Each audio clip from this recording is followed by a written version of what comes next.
L'activité, c'est le traitement des eaux industrielles, et ça sous deux formes. On a des installations ici au Havre qui permettent de traiter des eaux polluées industrielles qui nous parviennent par voie routière, généralement par camion-citerne. Et nous avons des installations pour dépolluer cette eau. Et métier dans le métier, nous arrivons à extraire tout ce qui est partie huile ou hydrocarbures de ces eaux polluées pour en refaire un combustible industriel. Nous sommes donc dans un des métiers dits du développement durable avec le recyclage, revalorisation de la phase des polluants, hydrocarbures. Les chiffres principaux, on peut dire chiffre d'affaires 2011 par exemple, qui était de l'ordre de 12 millions d'euros, et effectif d'une quarantaine de personnes. Aujourd'hui, notre clientèle reste internationale, mais plutôt ciblée vers l'industrie.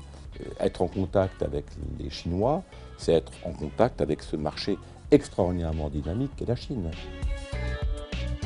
L'intérêt d'un congrès comme China Europa, c'est d'abord que c'est quelque chose de très léger pour les entreprises françaises, puisque les choses sont très organisées par Ubifranche, je crois. Le travail est très préparé aussi par le Havre Développement.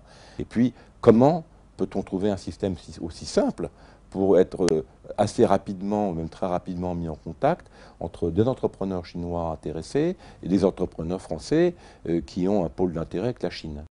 J'ai participé à l'édition 2011 en accompagnant une délégation, et là j'avais ma casquette de vice-président industrie de la Chambre de commerce, et ça m'a profondément intéressé, pour ne pas dire bousculé. Ce pays est dans une phase de développement absolument inimaginable, vu d'ici, vu d'Europe.